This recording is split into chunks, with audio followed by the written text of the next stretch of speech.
Hello, je suis Aline, coach business chez The Bee Boost. Après des années de freelance en tant que retoucheuse photo, je suis devenue coach business et j'aide désormais les entrepreneurs à booster leur entreprise. Si vous êtes à la recherche de stratégies, d'astuces, de retours d'expérience, de partage et d'une bonne dose de bonne humeur, vous êtes au bon endroit. Dans ce podcast, seul ou avec mes invités, je vous partage tout pour vous inspirer au quotidien, vous aider à atteindre tous vos objectifs et faire en sorte que vous puissiez développer le business de vos rêves. Alors, installez-vous confortablement et c'est parti pour l'épisode du jour. Hello et bienvenue dans l'épisode 297 du podcast Je peux pas, j'ai business.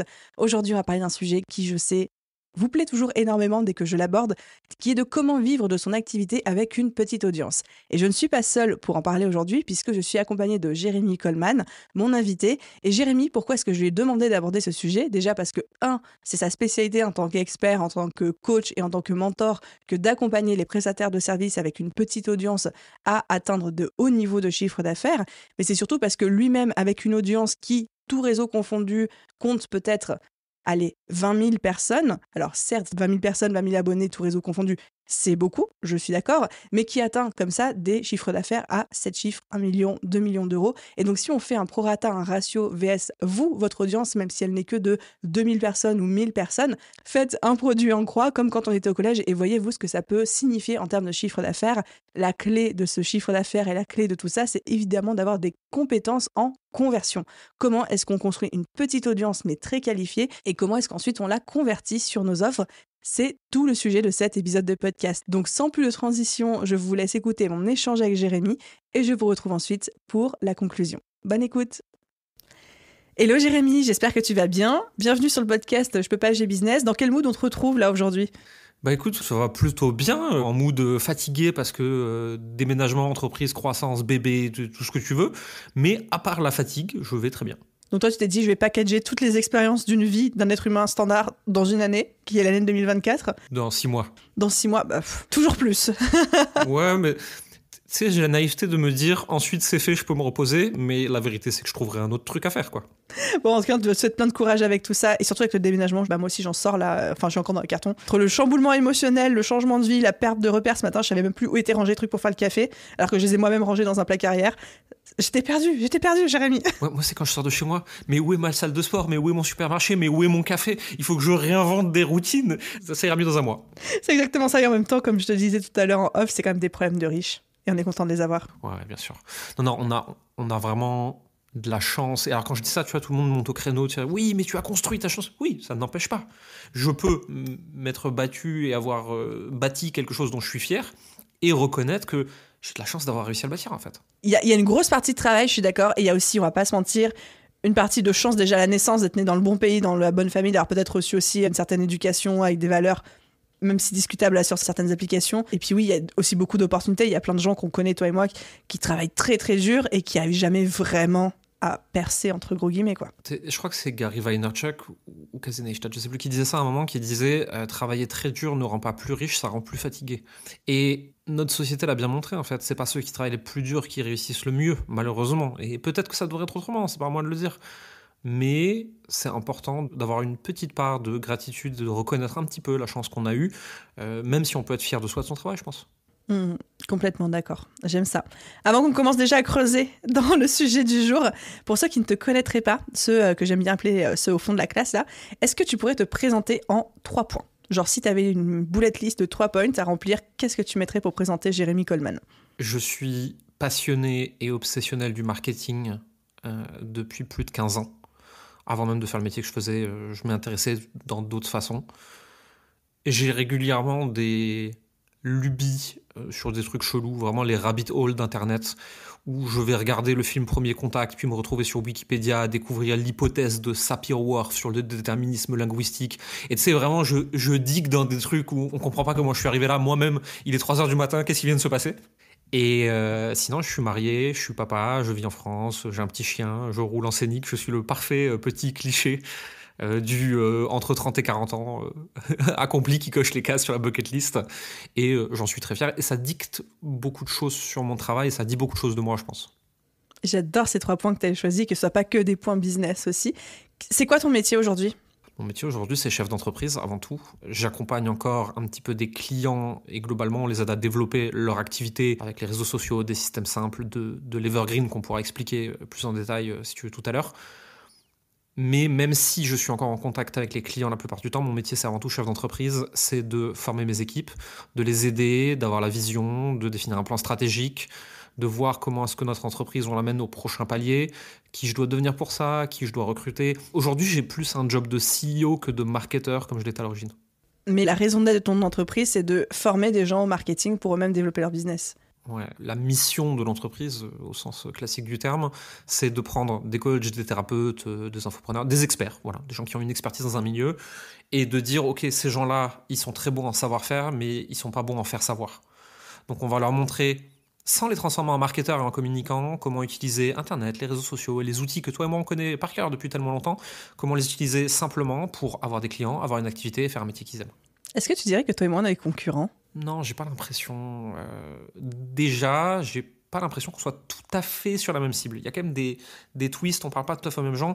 J'ai l'impression que tu as beaucoup plus, par exemple, de freelance dans ton audience, parce que tu as beaucoup parlé du fait que toi, tu l'as été. Alors que moi, j'ai quand même, à l'origine, j'ai quand même un tronc commun de 80-90% de coach. Et après, j'ai ouvert à plus de choses. Je pense que foncièrement, on dit les mêmes choses. Je pense qu'on a la même philosophie de travail. Et après, en fait, de par notre personnalité, on fait les choses différemment, toi et moi. Et donc, on parle à des personnes différentes. Et il y a des personnes qui vont écouter Jérémy et se dire « Oui, ok, d'accord, il dit la même chose qu'Aline, mais bon, moi, je préfère Aline. » Et inversement, en fait. Et le marché est assez grand pour qu'on n'ait pas besoin de se poser des questions de concurrence comme ça, je pense. Et je répète souvent, tu vois, si on était Bouygues Orange, par exemple, à avoir chacun 45% de part de marché, je caricature, bah ouais, on est concurrent, parce qu'en fait, si moi je veux un de plus, il faut que je te prenne un. Mais le marché, il est grand, et toi et moi, on n'est pas assez grand pour être concurrent, en fait. Donc non, je crois pas. J'aime bien ta réponse, j'avais vraiment envie de t'entendre là-dessus. Je t'avoue que moi j'aurais répondu oui, on est concurrents, mais on s'en fiche, on aime bien collaborer ensemble quand même, quoi. Que l'un n'empêche pas l'autre, en fait, ce concurrent ne veut pas dire, on n'a même pas le droit de se regarder. Déjà ça. Moi j'ai plein de gens qui sont mes concurrents directs et que je reçois en interview sur YouTube. J'ai aucun problème avec ça, je trouve ça très cool, on échange des points de vue. De toute façon, je pense que les gens achètent qui on est plus que ce qu'on fait. Et je pense que n'importe qui sur notre marché qui a atteint une taille critique, comme c'est notre cas à tous les deux, globalement on raconte la même chose. Parce qu'en fait, les trucs qui marchent, il n'y en a pas 36, et voilà, il y en a 3, 4, 5, et on raconte tous la même chose. Donc derrière, les gens s'attachent à notre personnalité, notre caractère, la façon dont on a décidé de raconter nos trucs. Et donc, concurrent ou pas, ça change rien. Je suis complètement d'accord là-dessus. Merci d'être prêté au jeu de ça. En parlant de jeu, j'ai pour rituel en ce moment, c'est mon dada du moment, de faire un petit portrait chinois très rapide à mes invités en début d'interview. L'idée, c'est que j'ai 5 questions à te poser et que tu répondes du tac au tac. Alors, il n'y a pas de questions pièges, c'est juste pour apprendre à te découvrir sous un nouvel angle. Est-ce que tu es prêt ? Allez, c'est parti. Ok. Jérémy, quel serait un livre que tu as adoré récemment ? Récemment, j'ai relu un livre de Félix Denis qui s'appelle How to Get Rich, donc comment devenir riche. Félix Denis, c'est un monsieur qui était patron de presse en Grande-Bretagne, qui a très, très, très bien réussi. Puis d'un coup, il s'est dit, tiens, si j'écrivais de la poésie et que je devenais un super poète international. Et ensuite, on ne sait pas pourquoi, il a écrit 3 livres extraordinaires sur l'argent et la richesse, dont un que je relisais récemment et que j'aime beaucoup. Je mettrai le lien en description pour ceux qui seraient intéressés. Une citation qui t'accompagne au quotidien ? Une citation de Kazi Neistat qui disait « Les idées ne valent rien, tout le monde a des idées. Les idées, c'est pas cher, tout le monde peut en trouver. C'est l'exécution qui compte. » J'aime. Le dernier achat dont tu es le plus heureux ? Je me suis acheté un bracelet Whoop pour traquer mon sommeil, mon stress, mes calories, mes pas, plein de trucs comme ça. Et ça me transforme un peu en petit geek de ma propre santé. Mais ça me pousse à plus de conscience sur mon sommeil et ma récupération. Et notamment, tiens, si je mange ce truc, est-ce que je dors mieux ? Tiens, si je mange ce truc, est-ce que je dors plus mal ?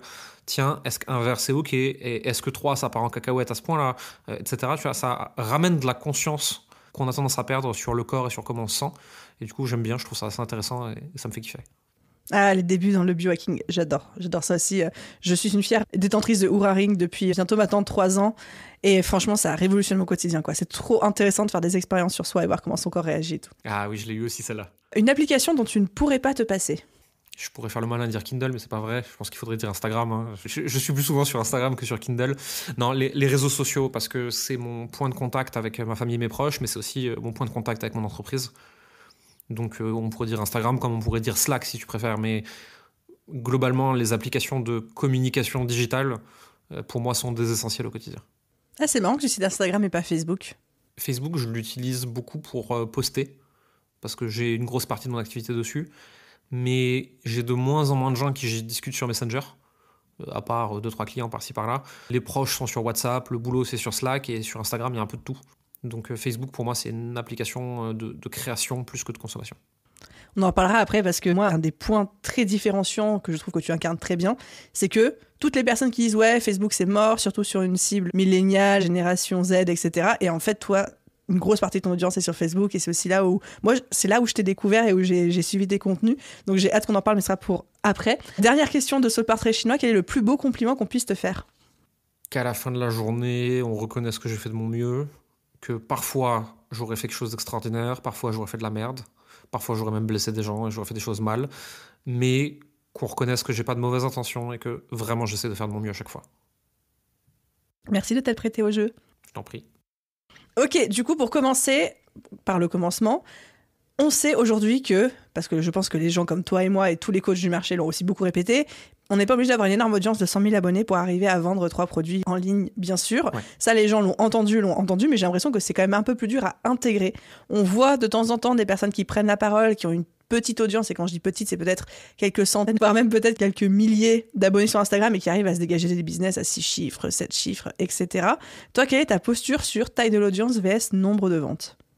Le premier truc que j'explique à chaque fois, c'est de bien faire la différence entre influenceur et entrepreneur. L'influenceur vend l'attention de son audience à des marques, et donc plus il a d'audience, plus il gagne d'argent. L'entrepreneur, son audience n'est qu'un canal de communication pour ses produits et pour son entreprise. Donc en fait, il n'a pas besoin de beaucoup d'audience, il a besoin de beaucoup de clients. Et pour avoir beaucoup de clients, il ne faut pas forcément beaucoup d'audience, il faut la bonne attention de personnes qualifiées qui sont dans la cible, qui sont intéressées, qui ont le bon niveau de conscience, le bon niveau de douleur, etc. Une fois qu'on a posé ça et qu'on a compris ça, on se rend compte que c'est beaucoup plus facile d'atteindre quelques centaines de personnes très très très qualifiées en parlant de sujets de niche que d'avoir une audience large de milliers de personnes qu'on essaie de faire acheter ensuite. Il y a un exemple qu'on a vu popper, je crois que c'est Alex Hormozy aux États-Unis qui en avait parlé dans une vidéo, où il avait vu une personne qui faisait genre 1 million alors qu'elle avait 850 personnes sur Instagram. Cette personne, elle s'adressait à des dentistes pour des histoires d'assurance et elle leur mettait en place des solutions avec leur assurance, j'ai pas tout compris, la santé aux États-Unis c'est un bordel, qui coûtaient plusieurs milliers ou dizaines de milliers de dollars. Sauf que 100% des dentistes qui sont confrontés à ce qu'elle propose ont envie d'acheter. Parce qu'elle change vraiment profondément leur façon de travailler. Donc à partir de là, en fait, tu as 800 personnes, 400 qui achètent, 10 000, paf, tu as fait 4 millions. On a vu que donc avec une audience de 800 personnes théorique, on pouvait faire de très gros chiffres, donc 6 ou 7 chiffres par an. On voit que c'est une évidence pour un truc aussi spécifique que des dentistes avec une solution d'assurance à 10 000, etc. Mais en fait, on peut appliquer exactement la même logique avec n'importe quel type de business et n'importe quel type d'offre. Et moi, je le raconte souvent, j'ai fait mes premiers 100K de vente, j'avais 200 personnes sur une newsletter, 1500 amis Facebook, je crois, et sur YouTube, j'avais 80 personnes qui se battaient, quoi. Mais j'ai adressé un problème extrêmement spécifique, pour des personnes extrêmement spécifiques, avec une offre relativement chère qui avait fait ses preuves. Et donc, en fait, j'ai besoin de vendre très, très, très peu de quantité pour avoir un revenu conséquent. Et quand on comprend que plus le problème est douloureux, plus il est précis, plus la cible elle est précise, plus on peut vendre cher, on voit tout à fait quelles sont les mécaniques qui amène à une toute petite audience très très très rentable. Ok, j'ai 2 questions qui me viennent par rapport à ce que tu as dit, sur laquelle j'ai envie de rebondir. Est-ce que ça veut dire du coup que quand on a une petite audience, il faut vendre cher ? Parce que dans les exemples que tu nous as cités, on a l'impression que c'est des offres qui sont relativement coûteuses. Est-ce que c'est-à-dire qu'on est obligé de vendre à plus de 1 000 € ou à plusieurs milliers d'euros pour pouvoir vivre avec une toute petite audience ? Alors déjà, on n'est jamais obligé de rien. Mais ce qu'il faut comprendre, j'aime bien, c'est que si on veut s'adresser à très peu de personnes, avoir très peu de clients, mais très bien vivre de son activité, il faut une offre chère pour que l'équation elle fonctionne. On peut très bien gagner sa vie avec ce que j'en appelle des petits produits, donc tu sais 47, 97, les clichés des petits produits, ou même 100 € tout rond, hein. Mais dans ce cas-là, il faut soit un renouvellement d'audience très régulier et très grand, soit un renouvellement des produits pour créer un fonds de roulement, etc. Si tu veux très bien gagner ta vie avec très peu de gens, il faut être dans une offre dite high ticket, et donc 1 000 €, c'est le strict minimum. Si tu es à 2 000, 3 000, 5 000, c'est quand même déjà vachement mieux. Maintenant, c'est pas vendre ce que tu vendais 47 à 1 000 €. C'est une offre à étiquette, ça se construit différemment, pour des personnes différentes, avec des livrables différents. Mais oui, si tu veux vivre confortablement de tes quelques dizaines à quelques centaines d'abonnés, il va falloir leur vendre une solution chère, sinon l'équation ne marche pas. C'est bien aussi de rappeler que, techniquement parlant, si on veut vivre avec une petite audience, on peut pas leur vendre des produits à 47 €, sinon les calculs sont pas bons, quoi. Exactement. Tu parlais de high ticket, je pense qu'il y a des personnes dans l'audience qui sont pas ou peu familiers avec ce terme-là. Pour moi, ça désigne une offre, produit, service, quoi que ce soit, qui, moi dans ma tête, c'est au-delà des 3 000 €. Est-ce que toi, tu as un plafond ? Pour le définir, on va le mettre en opposition avec les deux autres formes. Quand on parle de high ticket, on parle aussi de mid ticket, donc ticket intermédiaire, et de low ticket, donc petit ticket. Globalement, sur le marché du marketing sur Internet, low ticket, c'est tout ce qui est à moins de 100 €. À partir de 100 jusqu'à 500, 600, 700, on va être dans ce qu'on appelle du mid ticket, donc du ticket moyen. Et à partir de 1 000 €, on peut parler de high ticket, même si on parle d'offres de services, accompagnement, coaching, freelancing, agence, etc., le high ticket est plutôt au-dessus de 2500. Ok, oui, ça va dépendre aussi des industries, évidemment. Deuxième question par rapport à ce que tu as commencé à nous dire et à nous partager, ça veut dire que quelqu'un qui aujourd'hui aurait une petite audience et nous écoute, est-ce qu'il faudrait que cette personne se concentre plutôt sur des efforts de conversion de son audience existante, vs acquisition d'une nouvelle audience ? Est-ce que je me concentre sur plus vendre et convertir plus de gens parmi les personnes déjà présentes, ou est-ce que je devrais plutôt me concentrer sur faire grossir mon audience actuelle ? Foncièrement, c'est pas ou, c'est et. Les deux sont importants. Maintenant, ça sert à rien d'aller chercher plus d'audience si tu n'arrives pas à vendre à l'audience actuelle. Donc d'abord, essayer d'activer l'audience actuelle, de voir quelle portion de cette audience s'active, lesquels veulent acheter, qu'est-ce qu'ils ont comme similarité de profil, qu'est-ce qu'ils viennent chercher chez toi, comment est-ce qu'ils achètent, etc.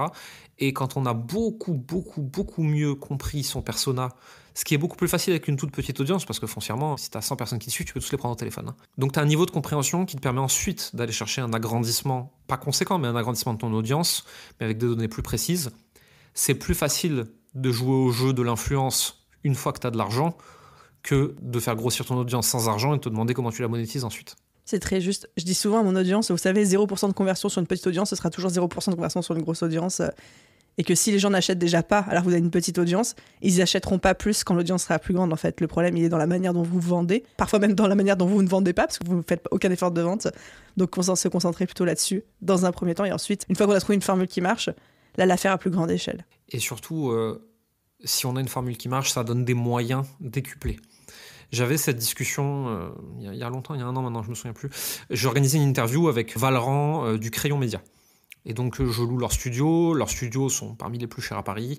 Mais t'es bien reçu, c'est le Crayon, c'est sympa, etc. Et je discutais avec lui et je lui disais, mais tu sais, vu que mon écosystème d'offres, de vente, de conversion, etc., il est bien pensé, il a été créé sur une petite audience et il marche bien. Aujourd'hui, je fais une interview comme ça avec toi qui me coûte très cher à produire. Mais en fait, il suffit qu'elle me ramène un client et j'ai x4 mon investissement initial.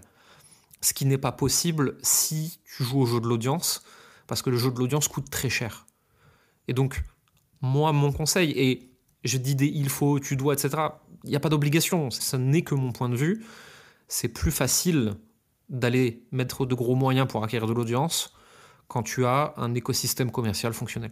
J'adore cette punchline que tu nous as livrée de le jeu de l'audience coûte très cher, parce qu'effectivement, et surtout dans l'économie de création de contenu de fin 2024, on voit tout le monde avec du super matos, des énormes studios, il y a de la vidéo, il y a de l'audio, il y a du texte, il y a des reels, il y a des TikTok. Et en fait, quelqu'un qui se lance, il se dit je veux construire une audience, pourrait penser que waouh, ça va me demander un investissement de temps et un investissement d'argent que je suis pas capable de sortir maintenant tout de suite. Il faut que je nourrisse mes enfants, il faut que je travaille avec mes clients, etc.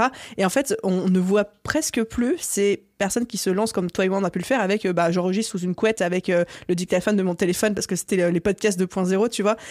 Et de dire, du coup, plutôt concentrez-vous sur vos techniques marketing et vos techniques de vente, plutôt que d'essayer de jouer au jeu des influenceurs, où là, en fait, vous avez perdu d'avance parce que vous vous retrouvez face à des mastodontes qui sont là depuis des années, qui ont énormément investi. En fait, on peut pas concurrencer ça, quoi. En tout cas, pas tout de suite.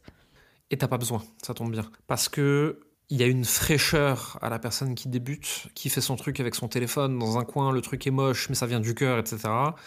Oui, ce n'est pas assez bien produit pour toucher 1 million de personnes. Ça tombe bien, tu vas en toucher 100.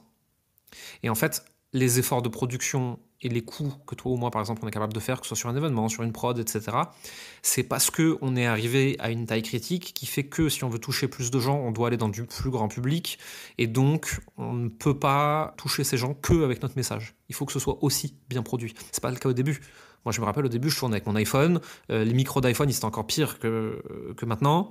Et je pouvais pas tourner chez moi, donc j'allais tourner dehors. Et dehors, il y avait toujours une voiture, du bruit, des gamins. En plus de ça, j'avais peur qu'on me regarde, etc. Donc des fois, pour tourner une vidéo de 10 minutes, je marchais pendant 1h30. Et c'est pas grave, tu vois, c'est les débuts, ça fait partie. Et aujourd'hui, je suis capable de mettre 3000 ou 5000 pour une journée de prod. C'était pas le cas. Au début, le micro à 100 €, je me demandais si ça valait vraiment la peine. Et pour débuter, il n'y a pas besoin de tout ça.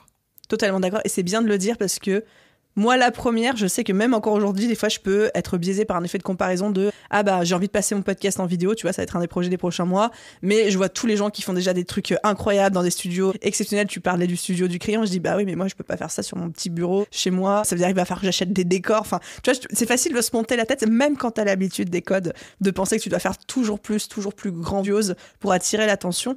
Alors qu'en fait, il n'y a pas vraiment besoin de tout ça. Et surtout pas, comme tu disais, pour vendre, parce que les gens, et ça c'est peut-être le message que j'aimerais que les auditeurs retiennent, c'est qu'en fait le vrai jeu à jouer ici, c'est le jeu de la vente, c'est pas le jeu de l'attention. Exactement. Moi, c'est un truc qui se vérifie avec les stats. Alors moi, au niveau joue, si tu veux, j'ai des outils super chers de tracking, de machin, de trucs pour vérifier que chaque vente, d'où est-ce qu'elle vient, où est-ce que la personne a cliqué, bon bref. Et ces outils me disent que ma vidéo moche tournée avec le Osmo Pocket assis par terre dans une chambre d'amis a fait plus de ventes que la méga prod à 3000 €. J'ai les preuves que les trucs à l'arrache, en termes de conversion et pas de découverte, marchent mieux. Et donc au tout début, quand l'enjeu c'est la conversion, n'ayez pas de complexe, les méga prods ne servent qu'à plus de découverte. Et donc en fait, on peut faire son petit truc tranquille, imparfait, un peu pété, c'est pas grave, ça vendra quand même, c'est le message qui compte. Les contenus qui aident à attirer de nouveaux abonnés ne sont pas les contenus qui vendent. C'est deux types de contenus totalement différents, avec des codes différents, des discours différents, etc. Ok, mettons que je débute. Jérémy, j'ai un compte Instagram aujourd'hui, je dois le confesser, j'ai 80 abonnés dessus. C'est des gens, il y a un peu ma mère, il y a mon chien dessus aussi. Voilà, ça fait... Bon, j'ai 78 abonnés en vrai. Comment je crée une audience qui achète en 2024 quand je parle de 78 abonnés? La première chose, ça va être de mettre un peu ton profil au propre pour qu'on comprenne que c'est un profil professionnel. Donc une photo à peu près pro et qui dit un peu qui tu es, une description qui explique ton métier. Pitié, faire simple, faire des trucs qu'on comprend. Les adorateurs de la chaise divine de la pleine lune, les soirs de pluie grâce à Gaïa, on comprend pas ce que vous vendez. Vraiment, juste, si tu vends une chaise, vends en chaise. Si tu vends du coaching, vends en coaching. La balle perdue. C'est vrai, mais c'est une balle perdue. Mais je le dis avec beaucoup d'amour parce que j'ai participé aussi à ça et moi aussi j'ai écrit des conneries sur mon profil parce que j'avais envie de me sentir une envolée lyrique. Mais personne ne comprend. Donc un profil très clair qui dit quel métier tu fais, qu'est-ce que tu vends, pour qui tu le fais, comment tu le fais. Vraiment, il faut que ce soit simple. Derrière, il faut jouer un peu au jeu des algorithmes.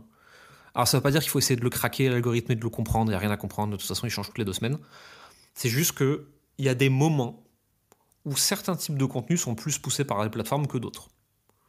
Par exemple, en ce moment, les photos sur Instagram, c'est pas ouf. En ce moment, c'est les Reels, certaines formes de carrousel, ça dépend, etc. Bon ben, on va pas s'emmerder, on va pas nager à contre-courant. Si Instagram veut qu'on fasse des Reels, on fait des Reels. Et on fait des Reels surtout qui adressent très directement la cible. Je m'adresse aux vétérinaires. Si tu es vétérinaire, et je dis ce que j'ai à dire, tout de suite pour que ça touche une audience très qualifiée et que Instagram sache à qui montrer mon contenu. Dans mes contenus, je parle des problèmes de mon client idéal, des fausses solutions, de ce qu'il a essayé, de ce qu'il pourrait essayer différemment et de comment je peux l'aider.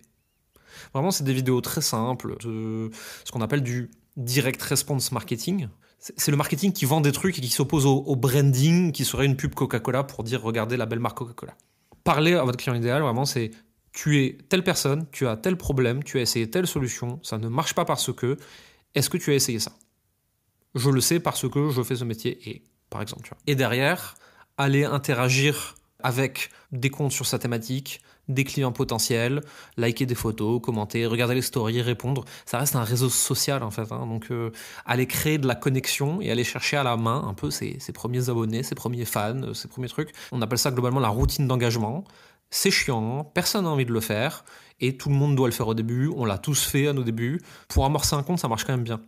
Et je pense que routine d'engagement plus format Reels qui adresse le problème de la cible, c'est un bon moyen de commencer. Les routines d'engagement, je trouve ça très puissant. Même, j'en parle encore beaucoup à mes clients pour creuser de manière rapide sur cette question-là. En gros, c'est comme je peux avoir une morning routine où je vais mettre ma crème, mon sérum, mon parfum et me maquiller. Et ben, on va avoir quelque chose qu'on va faire tous les jours sur un réseau social pour prendre soin et continuer les efforts qu'on fait dessus, qui peut être répondre à tous les commentaires, répondre à tous les messages, aller laisser des commentaires et des messages chez certains comptes cibles, des copains, les trucs comme ça, mais de se créer une espèce de routine. Est-ce que tu pourrais nous décrire ou nous donner une routine type minimale qu'on peut adopter en un minimum de temps par jour? La première chose, ça vient du livre Atomic Habits de James Clear, c'est quand il faut instaurer une nouvelle habitude, on la cale avec une habitude qui est déjà là. Donc votre routine d'engagement, vous allez la faire dans le métro, vous allez la faire aux toilettes, vous allez la faire dans la file d'attente, vous allez la faire dans un endroit où vous avez déjà un temps creux qui de toute façon est là et vous ne pouvez rien faire d'autre. Ensuite, moi je prendrai 5 à 10 comptes connus et peut-être 2-3 hashtags, parce qu'il y en a qui les utilisent encore, et je vais à chaque fois liker, commenter avec 10, 15, 20 personnes qui sont autour de ces comptes-là dans Mathématiques et simplement mettre un like, un commentaire. En fait, si tu veux commencer à montrer que je suis là, à montrer que j'existe, en prendre le parallèle avec la séduction, ça marche bien comme ça, c'est plus facile à comprendre. Si vous êtes un petit coquin sur Internet et que vous voulez utiliser Instagram comme Tinder, c'est pas forcément ce qu'il faut faire, attention, c'est juste pour l'exemple. Vous avez trouvé une personne qui vous plaît. Toute ressemblance avec une personne existante. Voilà, exactement. Si vous avez trouvé une personne qui vous plaît sur Instagram et que cette personne ne sait pas que vous existez, vous allez d'abord liker quelques photos, puis vous allez commencer à interagir avec quelques stories, puis vous allez laisser quelques commentaires, et puis là vous allez engager la discussion en DM, etc. Et ben, c'est exactement la même chose qu'on va faire avec nos prospects ou avec les comptes par lesquels on veut être vu. C'est, on va d'abord liker, puis quelques stories, puis quelques commentaires, et puis un ou deux DM. Et en fait, il suffit de prendre quelques comptes comme ça tous les jours, de se faire une routine de 30 minutes peut-être par jour, et c'est largement suffisant. Après, j'ai tendance à croire, mais attention, ce que je dis là n'est pas vérifié, que le faire avant ou après ton post, autour de ton post, va augmenter l'engagement. Il me semble que c'est le cas, mais je ne suis pas assez spécialisé, peut-être que tu sais mieux que moi dans ce cas-là. Sur LinkedIn, j'ai remarqué ça, que quand on était engagé dans les 15 minutes qui suivaient la publication d'un post, ça avait tendance à booster même indirectement l'engagement du post en question, même si on est engagé sous d'autres contenus. Sur Instagram, j'ai pas vraiment vu de différence. Okay. Donc voilà. Et encore une fois, comme tu disais, ça change tous les 15 jours. De toute façon, le temps que cet épisode de podcast sorte, si ça se trouve, ça ne sera même plus valide. Ouais, non, mais ça se trouve, ils auront passé Instagram full audio et on n'en sait rien. Mais faut pas chercher, je pense, à hacker le système, en fait. Le système, il est simple à comprendre. Les plateformes veulent que les utilisateurs restent le plus longtemps possible sur les plateformes pour qu'elles puissent leur diffuser plus de publicité. C'est comme ça qu'elles gagnent leur vie. Donc, la meilleure façon d'être dans les bonnes grâces des plateformes, c'est de faire du bon contenu qui font que les gens y restent longtemps dessus. C'est tout. Exactement. Et donc, tout ce qu'on va faire pour aider les gens à rester sur Instagram ou LinkedIn, en l'occurrence, en créant du bon contenu, en interagissant avec eux, en leur envoyant des messages, ça va nourrir cet effort-là et ça va être du coup mise en avant. Mais je suis d'accord avec toi, il faut arrêter d'essayer de trouver le hack qui va faire que, parce que même si on le trouve, ça va être valide pendant 15 jours, quoi. Ouais, il faut pas hésiter par contre, quand on en trouve un par hasard, à bombarder dessus, mais il va durer une semaine. Tiens, là, il y a un trou dans la raquette, cool, on va en profiter, on va s'engouffrer, on va essayer de prendre le maximum de visibilité pendant 10 jours dessus, jusqu'à ce qu'ils aient comblé le trou et que ça s'arrête, quoi. Ouais, il faut pas construire une stratégie dessus entière ad vitam aeternam. Une grosse vague qui arrive, c'est bien, on peut la surfer, mais ça veut pas dire que ça va être comme ça tout le temps. Parfait. Est-ce que tu avais d'autres points à rajouter sur le comment est-ce que je crée une audience cachette en partant de zéro, ou est-ce que je peux passer à ma question suivante qui me brûle les lèvres? Je pense que là on est déjà pas mal. Si on devait résumer en un point, c'est surtout créer du contenu qui adresse le problème de votre cible et pas du contenu d'influence qui montre vos dernières vacances. Ça vient à un autre moment et c'est pas au début de votre stratégie. Et je répète souvent que c'est pas parce que les gros comptes font certaines choses qu'il faut faire la même chose que eux. Parce que ce qui marche aujourd'hui, par exemple, alors je suis désolée pour ça, mais je vais me prendre en exemple. Aujourd'hui, mes posts qui me rapportent le plus de likes quand je partage mes vacances, mon déménagement et choses comme ça. Si je suis nobody comme quand j'étais, quand j'avais, je sais pas, 2000, 3000 abonnés, j'en ai rien à foutre de mon déménagement. Ils sont là pour l'expertise de ce que je partage. Et une fois qu'on a réussi, entre guillemets, et qu'on a une grosse audience, là, les gens ont plus ce côté un peu voyeuriste de vouloir savoir qu'est-ce qui se passe dans ta vie quotidienne, où il y a presque les codes de l'influence qui s'en mêlent. Mais en fait, il ne faut pas essayer de se comporter comme un chapitre 42 quand on est dans le chapitre 3 de son activité ou de son développement sur les réseaux sociaux. 100%. Voilà, donc méfiez-vous de « je vais copier ce qui marche pour les gros de mon industrie » parce que souvent, ça va peut-être pas marcher pour vous parce qu'on n'en est pas au même stade. Ok, du coup, ma question suivante, qui est peut-être la question pilier de cet épisode, je te mets bien la presse là, c'est « j'ai une petite audience, j'ai capté tout ce que tu me dis, j'applique à la lettre tes conseils, comment est-ce que je fais pour vendre à mon audience sans la saouler, surtout si j'ai pas beaucoup d'offres. Mettons, je suis graphiste, je vends des identités visuelles, du branding, des choses comme ça, peut-être un site internet aussi de temps en temps. J'ai pas 50 000 offres, j'ai une toute petite audience. Je risque pas de la saouler si je leur vends toujours la même chose, si je leur parle toujours de la même chose tout le temps.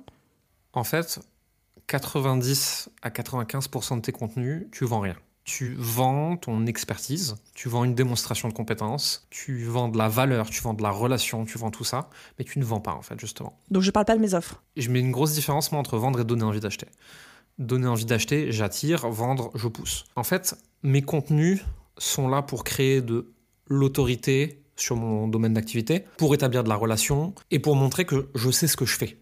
Je suis pas là par hasard. Et de temps en temps, je vais mettre une petite occasion de rentrer dans une communication commerciale avec moi. Par exemple, moi je poste des reels tous les jours, tu vois, qui donnent des conseils, qui apportent de la valeur, qui répondent à des questions, etc.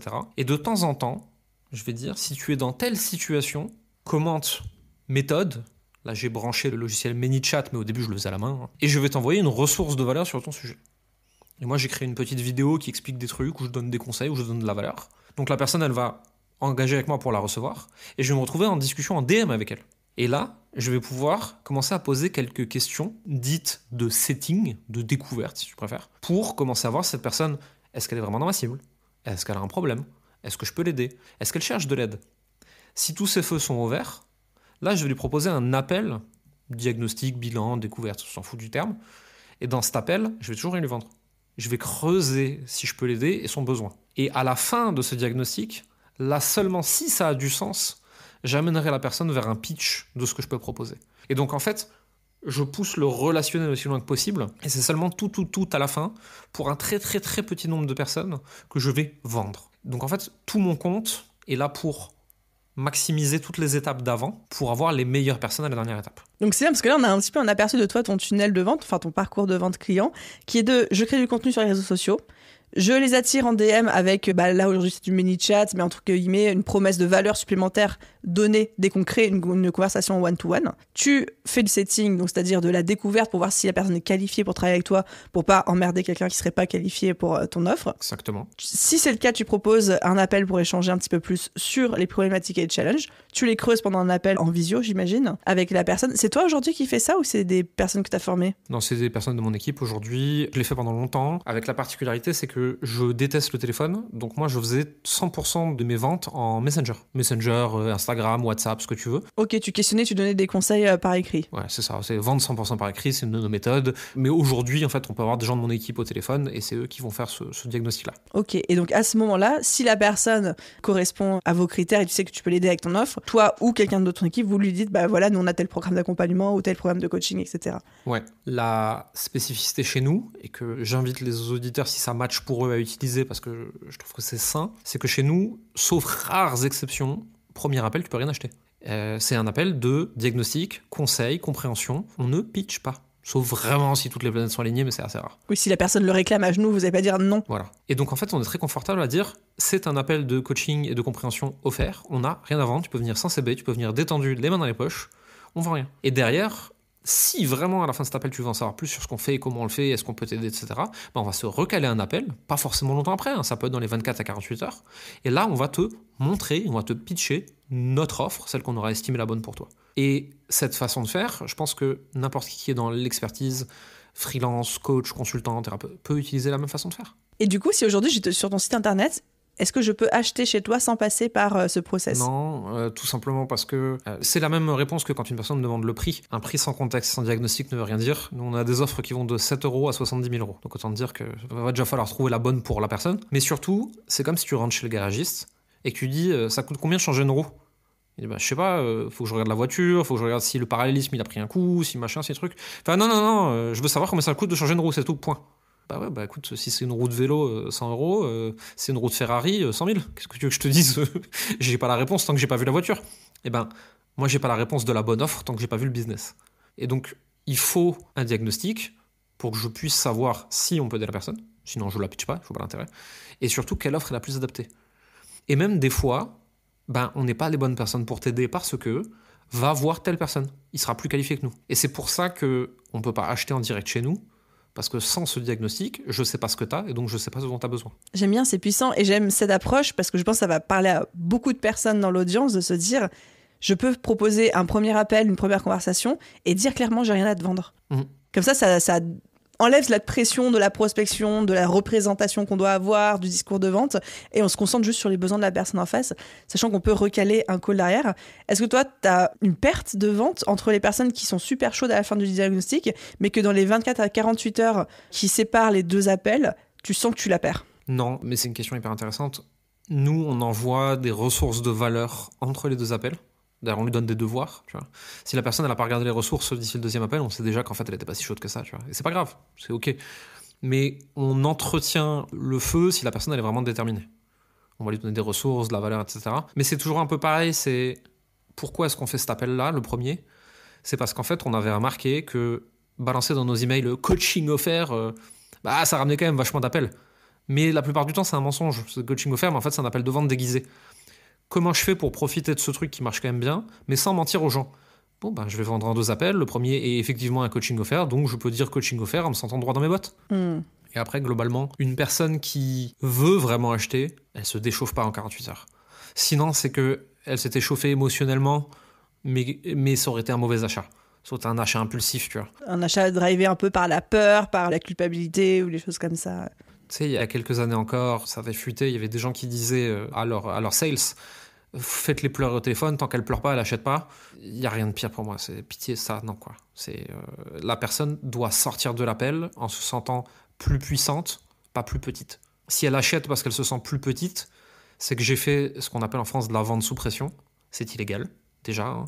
Je crois que c'est 3 ou 5 ans d'emprisonnement et je ne sais plus combien de centaines de milliers d'euros d'amende, c'est bien de le rappeler. Donc, oui, on va appuyer sur les leviers qu'on connaît pour que la personne ait envie d'acheter, c'est sûr. Mais c'est des leviers parce qu'on veut lui montrer quelle version d'elle-même elle peut devenir et qu'elle peut être plus grande que ce qu'elle est actuellement. Et qu'elle mérite ça. Jamais réduire une personne pour la faire acheter, c'est sale, c'est pas beau. En dehors du fait que c'est illégal, quoi. On est complètement alignés là-dessus. Et j'adore tes conseils pour que l'audience se rende compte un petit peu que... Parce que toi, du coup, tu enseignes ce que tu fais ce que tu enseignes. Aujourd'hui, quand on parle de taille d'audience, toi, tout réseau confondu, sans compter la liste email, je parle vraiment que des réseaux, quelle est la taille de ton audience ? Aujourd'hui, ça doit être 20-30 000 personnes, je pense, quelque chose comme ça. J'ai aucun réseau, j'ai plus de 15-16 000. Donc avec les chevauchements, ça doit faire 20-25 000 en tout et pour tout, je pense. Ok. Et à la louche, ton chiffre d'affaires annuel ? Cette année, on devrait faire 2,5 millions encaissés. Donc en fait, c'est quand même énorme comme chiffre d'affaires vers une taille d'audience. Alors oui, tu as 20 000 abonnés, ce qui n'est pas du coup négligeable. C'est pas tant que ça. Parce que j'ai toujours appliqué les stratégies que j'ai décrites ici dans cet épisode avec toi, mais c'est surtout... Là, ça fait moins d'1 an que je joue vraiment au jeu de l'audience, parce que ça y est, maintenant, je sais le rentabiliser. Faut se dire que l'année dernière, on avait moitié moins d'audience. On avait probablement 8-10 000, et on a fait 1,3 million encaissé. J'ai toujours travaillé sur des petites audiences très qualifiées, et c'est là mon cœur de métier, en fait, et c'est ça que j'enseigne. Et si tu me dis comment je fais pour devenir MrBeast ou Squeezie, j'en ai pas la moindre idée. Si tu me dis comment je fais pour devenir masterclass et faire un truc extraordinaire avec des produits à 47 €, j'en ai pas la moindre idée. Moi, je suis très spécialisé et a priori pas trop mauvais sur des petites audiences, des offres chères et un haut niveau d'expertise. Et j'essaye en tout cas de l'illustrer par mon propre travail. C'est beau. Et en termes de panier moyen, parce que tu disais que les offres que tu vendais allaient de 7 à 70 000 €, en moyenne, quel est le montant d'un panier d'un client qui arrive chez toi pour arriver à tel niveau de chiffre d'affaires ? On a quelques offres qui sont entre 100 et 1000 €, mais c'est vraiment pas le gros de ce qu'on vend. Sur nos offres phares, ça va commencer à 6 000 et ça va aller jusqu'à 30. Ça, c'est nos offres phares sont sur ce range-là. Et après, on a des extrêmes plus bas et des extrêmes plus hauts, mais ils sont à la marge. Donc tu vends sans difficulté à une petite audience des offres entre 6 et 30 000 €, et c'est ce qui te permet de faire le chiffre d'affaires que tu as aujourd'hui. Exactement. C'est beau.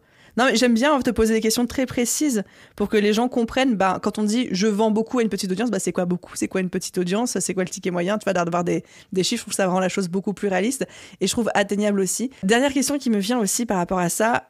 Mettons que là, je reprends mon exemple, un ou une graphiste nous écoute et se dit mais comment je peux vendre moi un truc à 6 000 €? Qu'est-ce qu'on met dans 6 000 € pour se dire c'est cool de vendre ça ? C'est souvent le problème de ces métiers, de l'image, de la vidéo, de plein de choses comme ça. Personne, sauf grandes entreprises auxquelles ils n'ont pas accès, ne veut lâcher 10 000, 20 000, 30 000, 50 000 dans du graphisme ou de la vidéo. Mais en fait, on peut switcher la façon de regarder ça.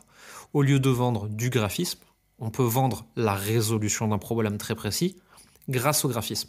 Mais le grâce au graphisme, foncièrement, presque on s'en fout. Le client, il veut pas savoir comment tu vas régler le problème, il veut que tu le règles. Maintenant, t'as plus qu'à trouver un problème que tu peux régler avec le graphisme et qui coûte très cher à ton client ou qui est très douloureux ou qui lui prend beaucoup d'énergie, etc. Par exemple, personne ne comprend que cette entreprise-là, c'est une entreprise de BTP et pas de bouffe pour chien. C'est très très très emmerdant pour le patron et en plus de ça, il perd des très gros contrats grâce à ça. Bon, avec un redesign et un reboot de toute l'identité visuelle, je peux régler ce problème. Je peux facilement lui vendre ça à 5 à 10 000, ça lui coûte 1 million par an. Donc en fait, on ne vend pas du graphisme, on vend la résolution de quelque chose grâce au graphisme. Ce que j'aime beaucoup, c'est les arguments que tu viens d'employer, mais surtout, et ça je trouve que c'est aussi une bonne astuce quand on en appelle de vente, de mettre en corrélation et en comparaison le coût de ce qu'on nous coûte, mais aussi le coût de ce qu'une inaction pourrait coûter au client. Tu dis là, mon entreprise de BTP fictive, elle perd 1 million parce que les gens la confondent avec une entreprise de bouffe pour chien. Moi, je te coûte 6 000 euros ou 10 000 euros pour résoudre ce problème.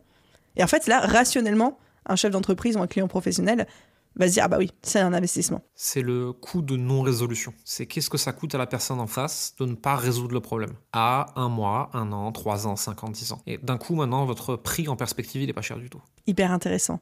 J'avais une dernière question pour toutes les personnes qui nous écouteraient, qui se disent « Ok, je suis convaincue, mais en fait, moi, j'aime pas les réseaux sociaux, je n'ai pas vraiment envie de faire cette course au marketing, à la vente, à l'audience, etc. » Est-ce que tu aurais une ou deux stratégies qui, dans ton expérience, fonctionnent aussi bien sans être obligé de créer du contenu, par exemple? On peut faire exactement ce qu'on fait sur les réseaux sociaux dans la vraie vie. La team introvertie, ils n'aiment pas ça, mais c'est tout à fait possible. On peut aller à des événements, connecter avec des gens, les exposer à notre façon de voir le monde, et derrière pousser la conversation plus loin. C'est juste que notre découverte se fait en physique.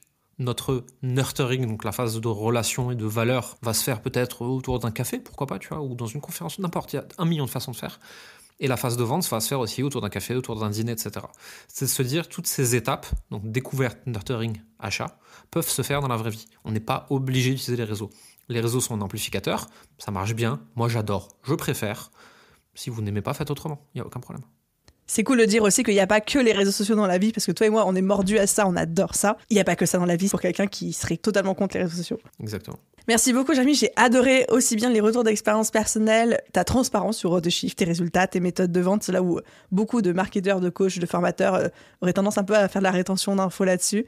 Et aussi la manière dont tu as dédramatisé et vulgarisé les trucs. Je trouvais ça trop cool. Donc, merci pour tout ça. Très content si j'ai pu apporter un peu de valeur ici.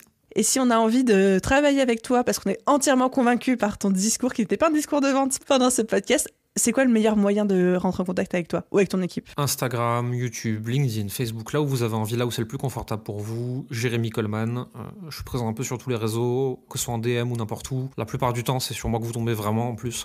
Mon équipe prendra peut-être le relais ensuite. Et n'hésitez pas à nous écrire, on sera ravis de discuter avec vous. Je mettrai tous les liens en description. Et d'ailleurs, j'invite les gens, parce que je trouve que tu le fais extrêmement bien, à aller te suivre aussi sur Facebook. Alors, c'est très rare de dire que Facebook n'est pas mort, surtout pour nos thématiques et notre type d'audience. Mais je trouve que tu fais du contenu un petit peu à bottage de fesses, donc faut aimer les trucs un peu qui rentrent dedans. J'aime bien, ouais. Mais tu le fais vraiment bien et c'est toujours hyper drôle, donc moi j'adore te suivre là-dessus. Merci. Et merci pour toi Jérémy, et puis du coup au plaisir. Merci à toi pour ton accueil et à très bientôt. Et voilà les amis, j'espère que cet épisode et cet échange vous a plu. De mon côté, je retiens 3 choses de cet échange avec Jérémy. Le premier, c'est évidemment le rapport entre conversion et acquisition. Souvent, on a tendance à se focaliser sur l'acquisition, c'est-à-dire faire croître notre audience, avoir le plus d'abonnés possible, toutes plateformes de réseau confondues, en oubliant que en fait, le véritable enjeu quand on est entrepreneur, parce que nous ne sommes pas des influenceurs, c'est la conversion. Comment est-ce qu'on convertit, comment est-ce qu'on vend, et de vouloir se réfugier dans l'acquisition qui paraît plus simple et qui nous enlève aussi la pression de devoir vendre, et bien souvent c'est un mauvais calcul à faire. La deuxième chose que je retiens, c'est la punchline que Jérémy nous a offerte de « le jeu de l'audience coûte très cher ». Vouloir à tout prix avoir une énorme audience, ça coûte très cher en termes d'investissement, de temps, mais aussi financier, parce qu'il faut acquérir du matériel ou des choses comme ça. Bref, ce n'est peut-être pas un jeu auquel tout le monde ici veut jouer, et il faut se poser la question. En tout cas, la question mérite d'être posée. Et le troisième point que je retiens, c'est la vraie différence sur laquelle on a mis le doigt pendant cet échange entre vendre et donner envie d'acheter. Et je fais partie de ces gens qui pensent que en 2024, en 2025, quand on développe notre activité grâce au digital, sans dire qu'on a une activité digitale, mais quand on se fait connaître, quand on trouve des clients grâce au digital, l'important c'est de donner envie d'acheter et non pas de devoir vendre. Et même pour nous, c'est une position quand même beaucoup plus confortable que de devoir vendre directement, c'est-à-dire qu'on va chercher plutôt à attirer plutôt qu'à aller chercher nous-mêmes. J'espère que cet échange vous a plu. Comme d'hab, tous les liens qui ont été cités pendant cet épisode sont disponibles en description de l'épisode de podcast. Merci pour votre écoute. N'oubliez pas de laisser une note et un avis sur le podcast si ce que vous entendez vous plaît. Et à tous, je vous souhaite une merveilleuse journée, soirée, après-midi, nuit, où que vous soyez. Et je vous dis à très vite pour un prochain épisode. Bye tout le monde!